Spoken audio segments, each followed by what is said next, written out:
All right, so before we get this started, you got anybody you'd like to say hi to, give a shout out to? No. No? How about anybody that died from the disease of addiction? You'd like to mention their name? You want to give a shout out to somebody? Wow, that's a tough one. There's been a lot of people. We'll pick one, a little rest in peace. My goodness. Well, that's tough. Timmy. So many maybe? people. Yeah. Timmy? Yeah, that's tough. Yeah. I know a lot of people who died, man. Yeah. I would just probably, I had a sponsee that I was sponsoring like 6 months ago. And like he just couldn't get it, man. They found him dead with fentanyl and shit. Like, you know, it happened like 4 months ago, but it still bugs me out. Well, of course. Yeah. All right, you ready? What's going Yeah. on, everybody? Welcome to Truth Addiction. This is the channel that deals with the disease of addiction and all the ways it manifests itself. I am a recovering addict, and my name is Brian. I suffer from a disease which is incurable, progressive, and sometimes fatal. It can, however, be arrested at some point, and recovery is then possible. I'm sitting here with Tara. What's up, Tara? How you doing today? Good. How are you? Pretty hot out. It's very hot. It's fucking extra hot right now. Very We're hot. on like the outskirts of Philly right now, and it's fucking baking. Yes.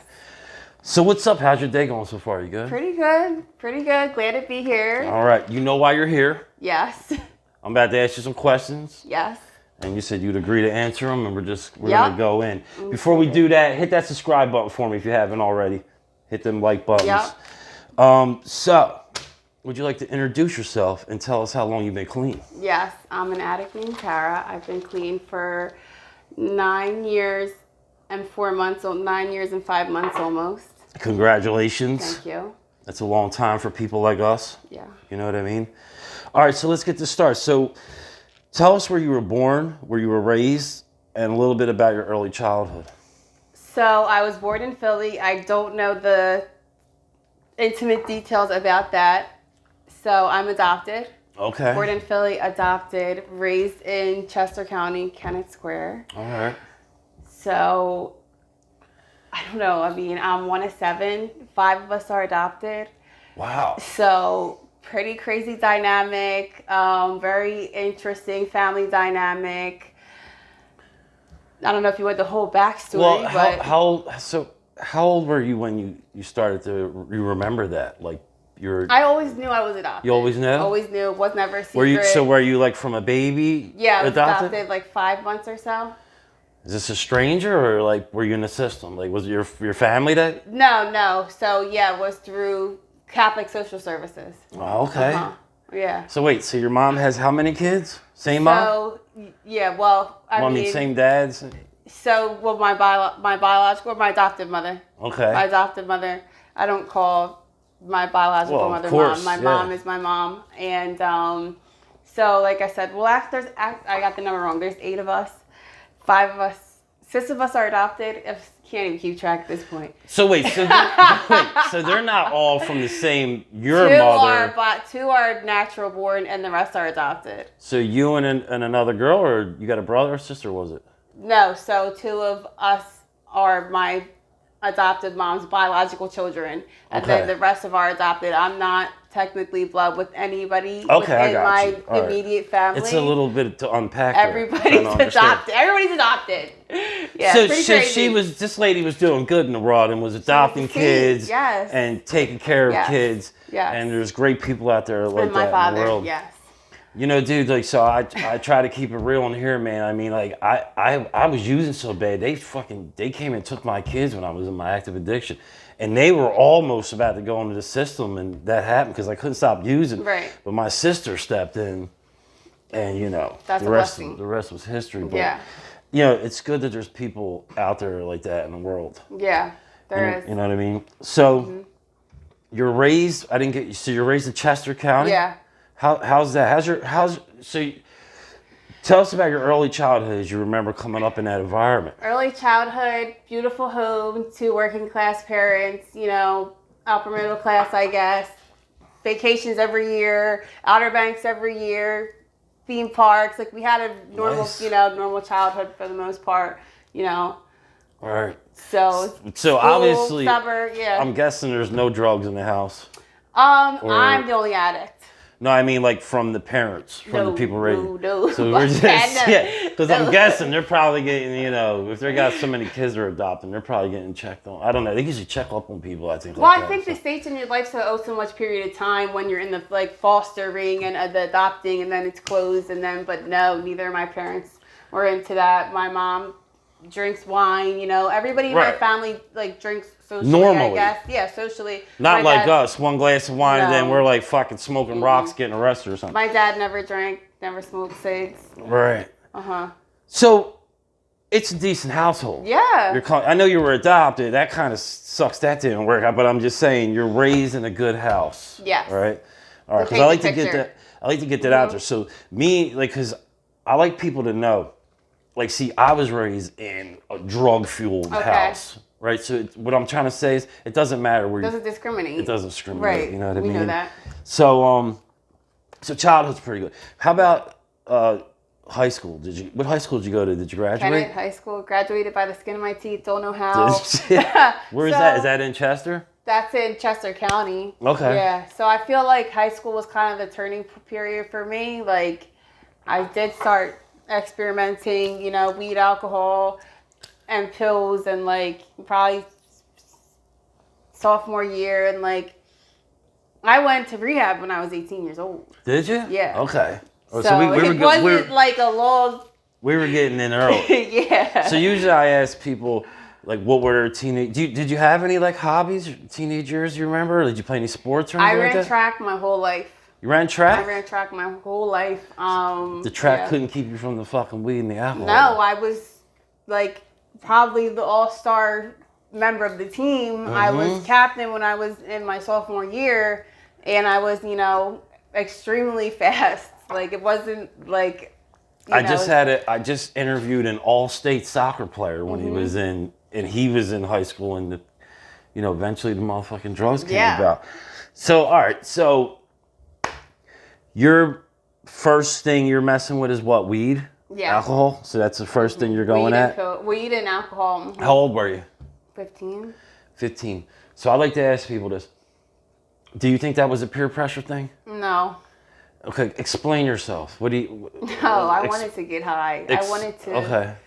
Sorry, I didn't mean to cut you off. No, go ahead. We're going to cut each other off. It's cool. There was no peer pressure about it. I was seeking something. You know what I mean? I felt even before, we want to talk about, the manifestation, everything. I always sought something outside of me. Right. And so for me, it was just because my house was so fucked up with drugs. I was anti-drug. Oh, and then really? Eventually, the corners of South Philly got me. I was like, man, wow. I got to get in here. If I can't beat them, join them type of thing. Wow. So I don't look at peer pressure hey man, fucking do this or I'm gonna fuck you up. It's just that pressure of wanting to be somebody I'm not, fit in where I can get in. I was probably pressuring other people. So you were the pressure. I was. That's fucked up, yo. All right. I like the honesty though. All right. So how did it make you feel when you put that first one in you? And when we talk about drugs here, alcohol's a drug, you know what I mean? Everything. How'd the first one, do you remember that? How it felt? I felt like myself. I could be myself or be an alternate version of myself because I didn't want to be who I was.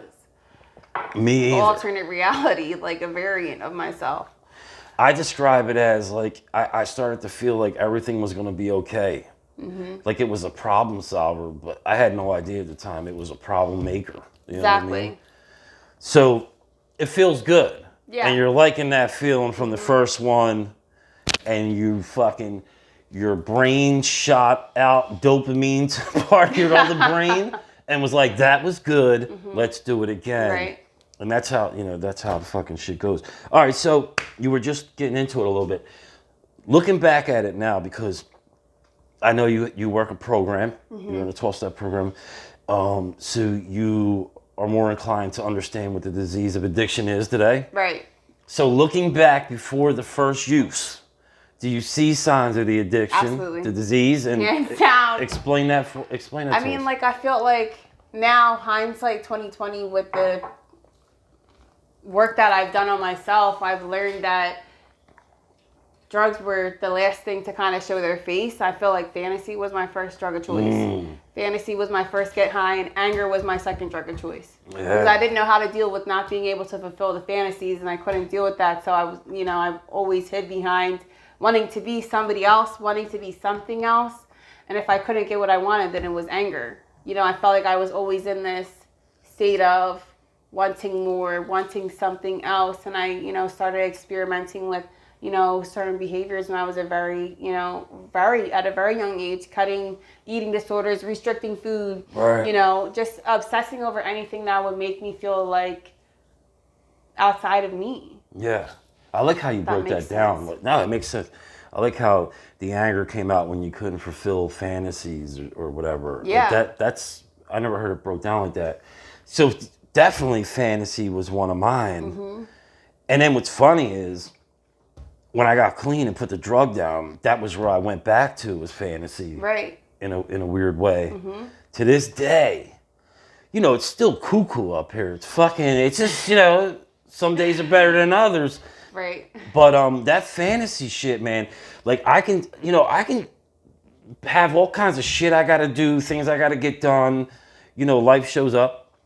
And then like I'll just sit on the fucking couch. And in my head, I'm doing all the shit I need to do. And it's like, yeah, I'm fixing this problem, that problem, I'm doing this. And then like 2 hours later, I come out of it like, yo, you were just fucking straight daydreaming for 2 fucking hours. I understand. And it's the goofiest shit. Yeah, but we know that. Yeah, man. But, that's why I stay in the program I'm in. Because I know that whatever normal people are, they wouldn't understand what the fuck I'm talking about. Like, they probably would want to get the fuck away from me with some of the shit, you know what I mean? And I'm sure you're aware of that. Because I am you and you are me. Right. That's for sure, right? So, take us back into your active addiction. So from that first use, you're like 15. And then take us up to this time you got clean, 9 years, 4 months ago, right? And explain that progression. Just break it down the best you can. Well, I'll condense a long story. Yeah, so, I mean, you got time, but... Like I said, it was the weed, alcohol, and pills. I was ultimately given an ultimatum, with going to my first rehab. Like, my parents were pretty much like, go to rehab or get out. And I was like, all right, I'm out. But I wanted to create this narrative that I got left and abandoned and kicked out. And, I got put on the streets like, bitch, you left. Like, that's that fantasy shit again. That's that fucking bullshit. Right. And so from the age of, 18 to 22, I had lived this vicious cycle of, in and out of rehab. I was in 11 rehabs within that time frame. I was in a lot of detoxes. I was in 11 rehabs within that time frame. And, I lived this very institutionalized lifestyle where I would do, 30 days in rehab, 60 to 90 days on the streets, going for a tune-up again, and this vicious cycle of that for a long time. And my active addiction took me state to state. Like, I literally, if there was a chance of getting a hit, I was running to Atlanta. There was a chance of getting high, I was running to Florida. Yeah, like I bounced around too. I ended not up like that, though. In all these crazy places just off of a whim, just off of a chance, because I was hanging out with people that were getting high and in hopes that I could, get to where I wanted to get to. Right. And I resorted to a lot of, the like, we know when certain literature that 12-step members read, to these animalistic levels. Like, I end up, prostituting myself and, out in the streets and that way, and, being just exposed to a real extremely dark side of life. That's a rough very Hold on, young real quick. woman, girl. Really. What's that? So? Because I know a lot of good women, and I've seen you around. I think you're good. I couldn't even imagine half the shit I've heard from you. So, what was that like? The first time you sell your body to get high? Do you remember that? Like, was that? I mean, I don't know so much like the first time I remember, but I remember just like being like so engulfed in the lifestyle overnight. Like, it was just like an anything overnight thing? like with me was like overnight. I feel like it was like, this is what I want to do. Okay, sure, like, go on the Ave. Let's do it, man. It just was like. It is crazy how it's just like get one. It doesn't matter what we're doing to get it. Just get one. Well, it's like, you can do this, okay, well, and it works, you know what I mean? Like, Right. that's how I got engulfed in the lifestyle, was like, it worked for me, and it was a avenue of ways and means. Like, it was a means to get what I wanted. Right. I don't think I really ever dealt with the lasting effects with that until this time around. Right. Because it was that lifestyle, of in and out. I didn't deal with any of the reality of that, until I was like, shit, like, I've been doing wild, unhealthy, You probably get to a point where it's just like anything else, man. It's like, it's normal. You disassociate. Right. And you have to. And I guess that's where like the denial comes in, and the fucking, the rational, you just try to rationalize shit. The most irrational shit you're trying to rationalize. And you're right, it probably becomes like a defense mechanism. Absolutely. You know what I mean? I felt like, even this is probably getting, like, I don't know how intimate we're really going to go, but like, even like, getting intimate with another, I didn't know intimacy. I only knew, performing an act of physical, the physical side of that. I didn't know how to really love or disassociate, from disassociation, if that makes sense. Like, it took me so long, even in recovery, to be like, all right, I'm doing this for love, or I'm doing this for the right reasons. Like, I'm in love with the person. I want to, I want to feel whatever I want to feel. Like, it was so fucked up, even for years clean. Yeah. Oh, yeah. Like, years I clean. always, Took me forever. Dude, I don't even know if I still know what love 100%. Right. I mean, like, so as far as relationship wise, and I just want to touch on this because I want to, I want to fucking get down to the level. I like try to keep it real on this channel. Absolutely. And I don't know if I would consider it. I mean, I sold myself for dope in a way. Now listen. So for like a fucking almost 8 months, I had this big, and I don't mean to judge people, but this big nasty chick, like, I mean 360. And her cousin dealt dope. And for 8 months, I would go over her crib every other day, and she would give me 5 bags of dope to go down on her. And it was so fucking nasty, yo. Like, I remember a couple times I threw up, right? But I'm just saying, I had to deal with some of that shit, like, through my programming. Right. Because that was fucking raw, dude. But it was about, like you said, I just justified the fuck out of it, and it was like, whatever I got to do to get one, man. So I know I don't know if we were on the same level. I don't know if you could put that on the same level, but kinda. You know what I mean? Everybody has their own individual, you know what I'm saying? Everybody has their own individual experience where they took things to, you know what I mean? Like, within their active addiction. And for me, it just was, I utilized, that was really, I couldn't hold a job.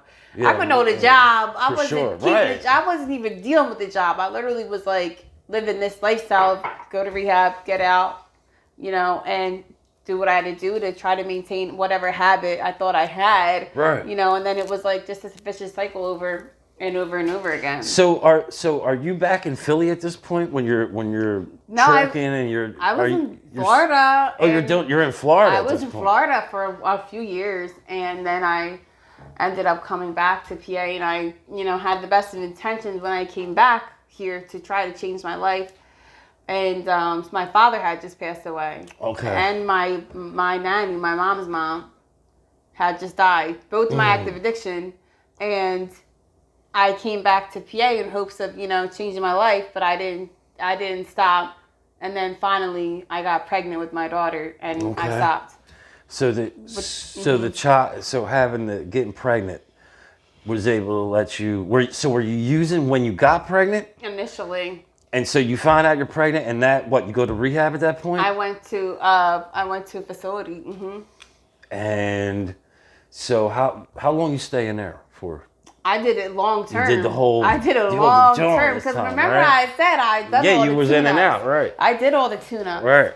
So I finally went to one of the only 2 rehab facilities that took pregnant women. Because a lot of people don't know that you can't just be pregnant and go, you know what I mean? Like, yeah. So it's a good example of a kid can't keep you clean, but it could be any reason to get you to at least get a moment of clarity to start to change.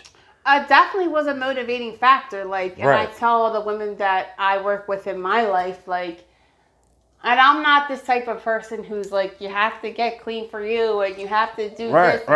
It has to be for you. Because to be honest, like, it wasn't for me. Like, initially, it was because I wanted a better life for, for my child. And so that was my motivating factor. Do you think it turns? See, I think like a little bit that it turns into, you got to stay clean for yourself. Getting clean could be anything. I agree with that. Anything. Like well, first of all, like most of us need desperation. Like everybody's done with this. All the bridges are burned.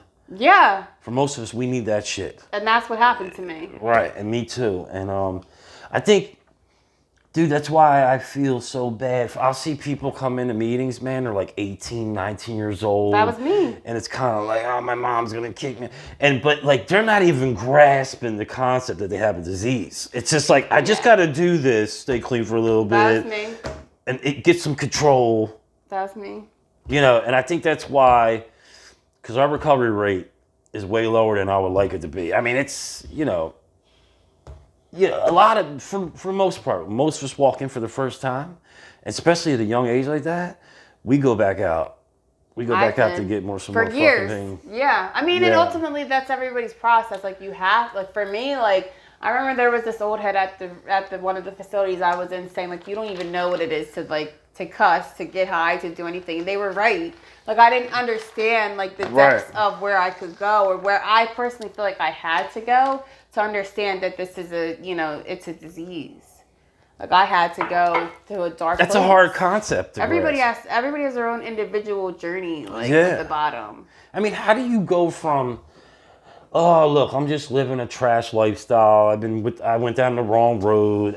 Like, how do you get from that to, oh no, I have a disease of addiction and it has done certain things to my mind, and then there's all them big words, prefrontal cortex, all this other shit. Science behind it. You know what I'm saying? You ain't understanding that shit, dude. You just want, dude, it's like, hey, you guys just show me how to stop using for a little bit.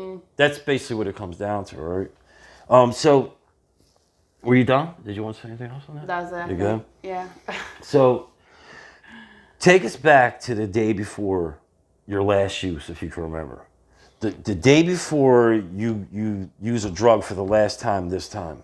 What's going through your head? What's happening that day? Do you remember? So I had a crazy situation because, mind you, like I said, I was, trying to get into a specific facility because of my circumstances, and there was only 2 of those that would accept me at the time. And so they didn't have a bed. Mm-hmm. And when I called initially, they were like, all right, we have a bed, but it's not, I called on like a Thursday. They were like, we have a bed, but it's not until next Wednesday, like a week from now or whatever it was. And they were like, do you want to still come? Like, I'm like, well, yeah, but I'm probably going to be, getting crazy. I'm going to be getting crazy until the actual moment comes. But yes, I'm going to come. Mm-hmm. And that's how I knew for me, like that that's where the shift changed. Like even though it wasn't an immediate yes, like I still was like, all right, I'm going to be doing what we do and, using and everything until that moment comes. But like, but come pick me up. And they called the day before and they're like, all right, we'll be there. And I was like, all right, come pick me up. Mm-hmm. And so I just remember like, I was honestly just. Were you afraid? Was there any fear going on, you think? I didn't feel really that afraid because I had been through, this before, like.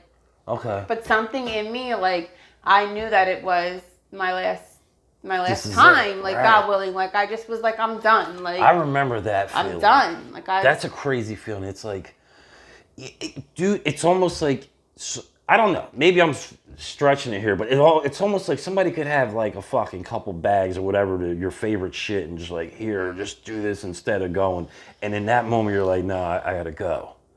Like, it's that real. It was that real for me. Like, I know I'm done. Yeah. I have to be done. Yeah. And at least in that, I'm not a first time winner. Like we just talked a little earlier. Like, I stayed clean for a long time before. And, I just stopped doing what was working.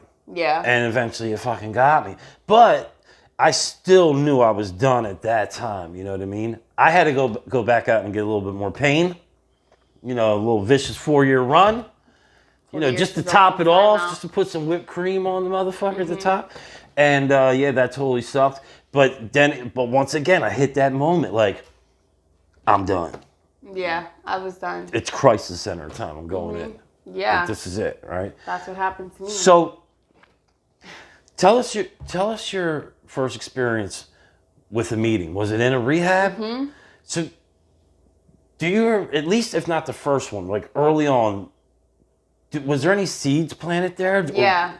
Explain that, like, what you hear and see in that meeting that kind of stuck with you a little bit. I mean, I definitely identified initially with the feelings that they would talk about, you know, in the readings and stuff when you go to a meeting. Like, I understood that. Like, I mean, I'm a pretty smart person. Like, I've always been pretty self-aware. Like, I just chose not to deal with it. I just chose to turn off the feelings. Like, so I understood the fact that internally I knew what was going on. Like, I knew that I identify with this.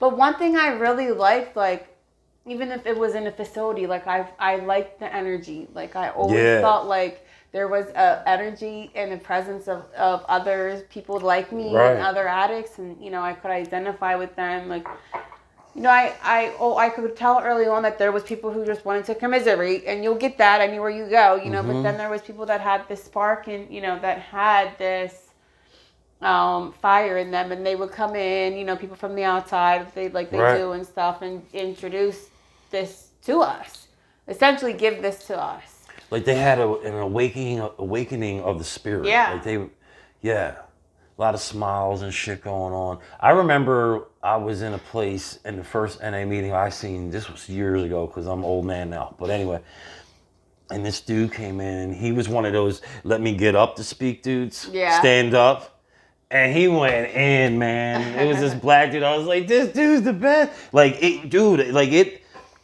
that shit got me. I left there, and I got that dude's number, and I stayed in touch with him for years. That's because awesome. that dude's message got me. Yeah. And I stayed clean. Like, a lot had to do with, I would just kept flashing back to the shit that dude was saying. That's you know what good. I mean? And most of all, I kept wanting to be that dude. Like, I want to come back to this rehab one day and fucking be that guy speaking to these people and help people. You know what I mean? Because I think ultimately we understand once we get clean, we understand that we've been reprieved. Like, we've got a second chance at life, and we want to give it back in any way we can. You know what I mean? It's like ingrained in us as you go through this process. Right. You know, so what's it like? You come out on the streets, right? And you hit that first. Do you remember that first meeting you hit where you found your sponsor? Yeah. Break that down. I met at a picnic. Oh, was that a picnic? At an event. Okay. Oh, shit. No, you're good. You're good. At an event that we go to, you know. Yes, a recovery event. Recovery event. It's all good. So I met at a recovery event. You know, it's nice because people put on picnics and, you know, events for people that aren't as, you know, fortunate to always get to them. And I was in a facility and they brought us there. Right. And they brought you to the picnic. Yeah. Oh, that's decent. And I was, you know, pregnant, and we really bonded over the woman that I chose to sponsor me. And we really bonded. She had, you know, she was a single mother. I was facing single motherhood, you know, and everything that came with that. And we had the same DOC, and, you know, we had a lot in common. And I, you know, really loved her, you know, her passion for motherhood. And, you know, she had already done all of this that I was facing, you know what I mean? Like, so I grabbed onto her, and I felt like someone loved me for me. They didn't want to get anything from me. She genuinely wanted to help me. And there were so many women, and, you know, in and out of my process who have sponsored me since, or, you know, who have just been genuinely amazing, courageous women. And now you sponsor people today, I do. right? See that? It's a hard fucking job. You see how that works? Dude, you ain't lying. I think I was saying it to you earlier, my sponsor must be like, when he sees me call, he must be like, Same, this bro. motherfucker. Bag right order, now. what's going on? I'm texting like, yo, I'm crazy today. Yeah, man. That's what we do. All right, so we've been talking about the disease of addiction. Yeah. What does that mean? What does it mean for somebody to have the disease of addiction? Like if I'm like, yo, that dude over there, he's got the disease of addiction. What does that mean to you? I mean, it means to me that it's going to be, I don't want to be a step thumper, but No, go ahead. Thump them steps, man. Go ahead. I mean, it's like you said when you did the introduction, like progressive, incurable, and fatal. Like normal people don't go out and do things that they know is going to, let's say today, I have, a beautiful life. I've built all this stuff. I have credit. I have a car. I have credit cards. I have all this stuff that I'm responsible for.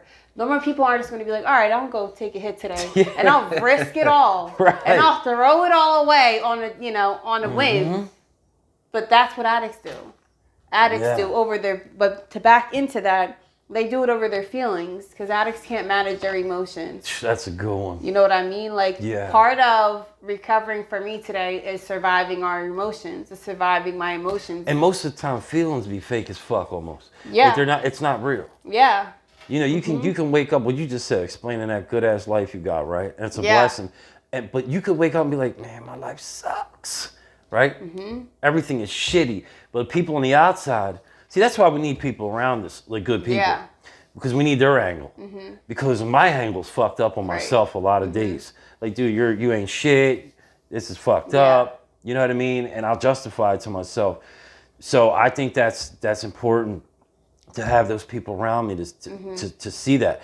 And I just think like 95% of the time, feelings ain't shit. Right. Because they can flip in like fucking 1 second. Right. I like to describe it that way. I mean, I can do the technical term, the book terms and everything, but for people who, maybe listening or people who don't understand, the first step and this and that and, all of our terminology, I like to put it situationally, like, because that's how we identify. That's how we understand each other, like, by the feelings, by the situations.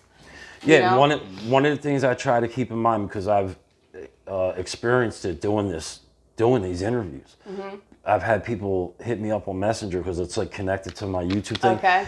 And people like you're talking about, they're sitting there on the fence about getting clean, where they tried a couple times, and they're like, hey, I watched this. You guys give me a lot of hope and this type of shit. And I didn't really even look at it that way. You know what I mean? Because you're right. I try to keep it fucking simple as shit. Because on any given day, I'm a fucking idiot, to be honest with you. I can just forget. You know what I mean? Yeah. I can forget how crazy this shit can get. Yeah, I can. So, let me ask you this. Do you think there's a cure for the disease of addiction? I mean, technically, it's incurable. But I believe that it can be restored. Okay. For long periods of time. Now, if I'm clean today and I die clean, I believe I was cured. Eventually, when I'm dead, I'm cured because I'm dead. You know what I'm saying? But that's all my own opinion, hypotheses, like me able to test a theory, But ultimately, technically, I don't think it can be cured, because as far as the disease, it's in our thinking. You know what I mean? This is in our head, we just said, this is the only disease you can think your way into a relapse. That's right. You can think I just was talking to somebody I sponsored. This is the only disease we can think our way in and out of decisions. Mm-hmm. Like you said, we can wake up and today I'm a piece of shit. Tomorrow I wake up and I'm like, I'm not shit. So it's really like the drop of a dime, like how we think, and based off how we think, then we base off how we feel. So if our thinking's fucked up, how are our feelings going to be real? Which you just said that. Right. You know what I mean? Like if our thoughts are wrong, first thought wrong, that means the feelings behind the thoughts are wrong too. So most of the time. I'm sure you've gotten it to an extent. One of the greatest gifts that I've gotten from this program that I'm in is the pause. Yeah. Right? And I think the longer it ain't even got nothing about how long I've been clean. The more fucking step work I do and go through it and then go through it again, the more I do, the pause gets greater. Yeah. And that pause is important for people like us. Yeah. Even if it's fucking 4 seconds. Even if like, because you know, my brain, I don't know about yours, it's kind of like, this is what it says. Do it, do it, do it, do it, do it. Yeah. So that pause helps me to go, wait, what's this motherfucker talking about? Do it. Nah, hold on, give me a second. And then that pause can bring on a phone call to somebody. Yes. Incoming call that you're willing to answer. Right. Exactly. You know what I'm saying? Yes. You got that? You got that little fucking pause now, man? Yeah, That little, I mean, like, man, let me... The pause today is not so much like, oh, am I going to use today versus, 5 minutes from now or whatever. But I'm not in those crisis modes as much anymore. Do I have thoughts of using? Sure. Do I miss the lifestyle? Absolutely. Fast money, no responsibilities. Sure, absolutely. But, like we said, like I've accumulated this beautiful lifestyle, not even the material things. Like I have the self-esteem to back that today. Right. You know what I mean? Like I've done the work on myself. Today, more of the pause is like, all right, I see an ad for a purse I like on Instagram. Well, I yeah, go and I put it in my cart, and then I'm ready to check out. I'm like, no, pause. That's $300. You don't need to spend. Like, stop being irresponsible, like impulsive. Like that's more of the pause today. But I absolutely have, some days where I'm like, I would love to cuss this person out because I think I'm right. I think I'm justified, and I can build a case on you real fucking quick. Mm-hmm. And I have a problem too, where like, I didn't have a voice in my active addiction because I willingly gave it up. I gave my voice up. Mm-hmm. I didn't have a voice because I chose not to. Like... I like how you said I gave it up. I did. Because a lot of us, we fall into that victim. My voice was taken. Yeah. You know what I mean? But right. And so I feel like when I got clean, I came in with like, all right, I have a voice now. I'm going to make up for all this lost time where I didn't say shit. And so I felt like I overcompensated for that. And I came in, I had a really big fucking mouth. Mm-hmm. And everybody needed to know what was on Tara's mind. That I had to prove a point all the time. And like, I find myself dealing with other women now where it's like, yeah, we're going to talk about that in 8 and 9 because that's what I had to do. Yeah. Like I had to talk about that in my step work because I felt like I came in and I felt so justified because I needed to make up for lost time, and I had a voice today and you were going to hear it. And I mishandled that. You know what I mean? Like I mishandled that, and I had to learn through trial and error. Like you can't just tell everybody on the job how you feel. You can't just tell the cashier that she's being slow. Like you can't do those things. It's not right. It's not. It's inappropriate. So like today it's more of the pause of situationally. The pause helps. The pause fucking helps. Mm-hmm. Well, yeah, I mean, we're gonna start wrapping this up, but dude, and I got people that cross share me in meetings when I say this. I'll say it has nothing to do with drugs.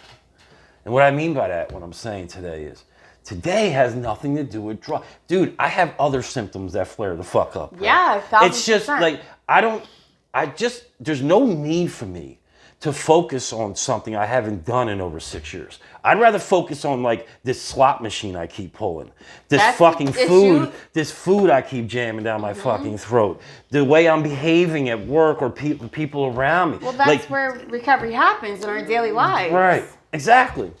It's not happening on the streets anymore. So the pause is beneficial for most of the shit the pause is beneficial for today. It's not about drugs. It's just regular fucking life. Because to me, like 98% of life is just me reacting to it. I'm not controlling shit. Right. I'm just reacting to life happening to me. You know what I mean? Yeah, I get that. It's a weird thing. So if that's the case, having a pause is fucking important. Mm-hmm. So let's listen. So I want you looking at that camera. If there's somebody who's struggling, right? Mm-hmm. Or maybe they just got clean, whatever it is, they're on the fence. Some people tend, like myself, when I first got clean, I thought I was special. I thought I was unique. My drug habit was way worse than yours. And that's the only reason you're clean is because you weren't as bad as me. But anyway, looking at that camera, and what would you say to the people that are on the fence and, maybe looking to get clean? I would say, what do you have to lose by giving this way of life a chance? And that's literally what I said to myself when I was obviously faced with, an ultimatum that life had given me based off decisions that I made. I had to, I was faced with become a mother and change my life, or, you know, continue on a destructive lifestyle. I don't know if it was God. Today I know it was, but, you know, at the time I didn't know if it was God. I didn't know if it was my dad speaking to me from the other side, or it was, you know, some type of, you know, message from the universe. I didn't know what it was, but something in me said, what do you have to lose by giving this way of life another chance? I had been through it, you know, so many times before, and I failed because I used, you know, and I said to myself, like, what do you have to lose? Mm-hmm. And today, looking back, like, I'm so glad that I chose to give myself a chance, because I knew what was out there, and I always share this at meetings. Like, I knew what was out there on the streets. I knew what active addiction was going to give me. It was going to give me pain and suffering. It was going to give me, you know, all the things that comes with prostitution and all this stuff that we do to ourselves, and the degradation and, you know, feeling like in a hopeless state. And it was a small glimmer of hope at that time. And like I said, it took the rehab a week to pick me up, but like, I just stuck with that, like, that thought, like, what do you have to lose? Like, and so I came in and I just gave this process a chance. Like, just give yourself a try. Like, you said you weren't special. Like, okay, that can be debated. Like, we're not unique as addicts, but you are a special person. Like, we all are special people. And I feel like you just have to give yourself a chance to see that, and you may not see it right away, because it took me a really long time to build that self-love and feel special and worthy and all the things that I'm able to feel today. But, like, just try. Like, what do you have to lose by getting clean? Like, what do you have to lose by putting it down? Like, there's such a beautiful life available to you. Well said. Thanks. Well said. I'll just throw this in. If you're thinking about getting clean, don't wait till tomorrow. Pick up the phone, call that fucking rehab, whatever it is you're going to do it today, because I have seen tomorrow not come for a lot of fucking people. Agreed. Don't know about you. All right, so listen, this is the end of the interview. And I do this stupid shit at the end. Okay. And it's called the Fast Ass 5. And it's just 5 stupid random ass questions. Okay. All right, it has nothing to do with nothing. So just, I'll throw them out. You just answer them. Okay. All right, you going summer or winter? Neither. Fall. No, you have to pick one. All right, summer. I'm tired of you. No, people winter, picking your because own I like the answers. clothes better in the winter. Yes, exactly. And I love Christmas. Okay. Right, there's a lot of good shit. Man, a lot of good shit happens in winter. Winter. All right, so vegetables or candy? Candy. Of course. Horror movie or comedy? Horror. All right, so you're at the barbecue. Are you going delicious all beef hot dog, or are you going hamburger? Hamburger. Nobody says hot dog but me. Damn, It's sorry, bro. depressing. That's like 15 interviews.